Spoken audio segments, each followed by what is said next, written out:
Admission প্রস্তুতিতে তোমরা যারা এখন নতুন করে নামছো, হ্যাঁ, যারা একবারে নতুন, যে ভাইয়া আমি এখন চাই খুব ভালোভাবে পড়াশোনা করব, আগে এত পড়াশোনা করি নাই, এখন খুব ভালোভাবে পড়াশোনা করব।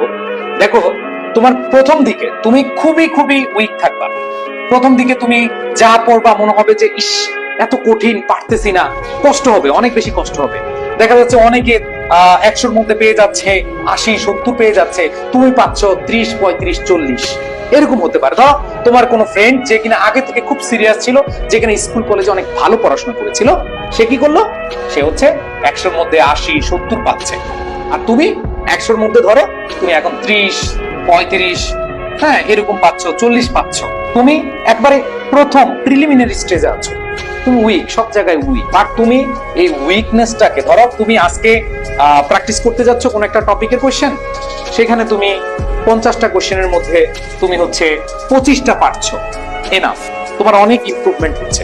তুমি এই 50টার মধ্যে 25 পারছো আজ, আগামীকাল তুমি 50টার মধ্যে 30টা পারছো, এরপর তুমি 50টার মধ্যে 45টা পারছো, এরকমই হল। তোমার ওই ফ্রেন্ডকে ধরতে তোমার বেশি সময় লাগবে, কারণ কি, তুমি যেই টার্গেটটা নিচ্ছ, যে অ্যাম্বিশনটা নিচ্ছ, এই অ্যাম্বিশনটা তোমাকে তোমার হার্ডওয়ার্কের মাধ্যমে বাস্তবায়ন এমন ভাবে করবে যে সবাই তোমার পেছনে, সবাই তোমার কি হবে, পেছনে যাবে।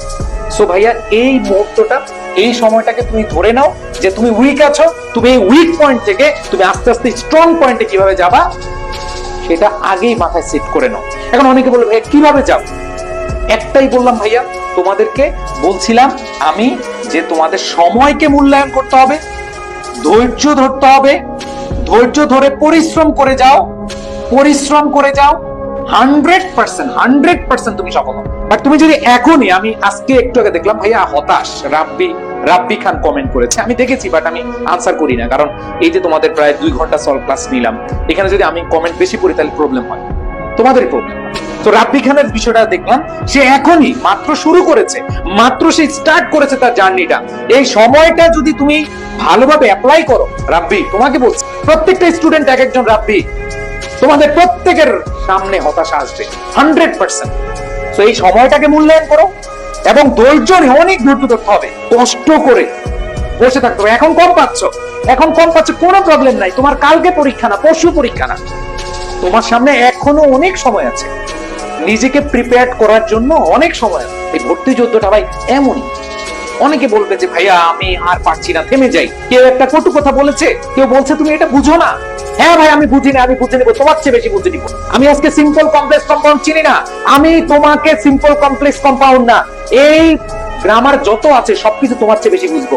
That's my challenge. এইভাবে একটু ধৈর্য নিয়ে চ্যালেঞ্জ নাও আর পরিশ্রম করে যাও। এই 3টা জিনিস তুমি যদি এখন থেকে শুরু করতে পারো, তুমি যে অবস্থানে থাকো না কেন, তুমি অবশ্যই সাকসেস হবাই। তো ভাইয়া পুরা এই কথাগুলো একটু মনে রাখো, জাস্ট এই কথাগুলো মনে রাখো। তোমার মাত্র প্রিলিমিনারি স্টেজ, মাত্র শুরু করেছো, এখনই এত হতাশ হয়ে যায়।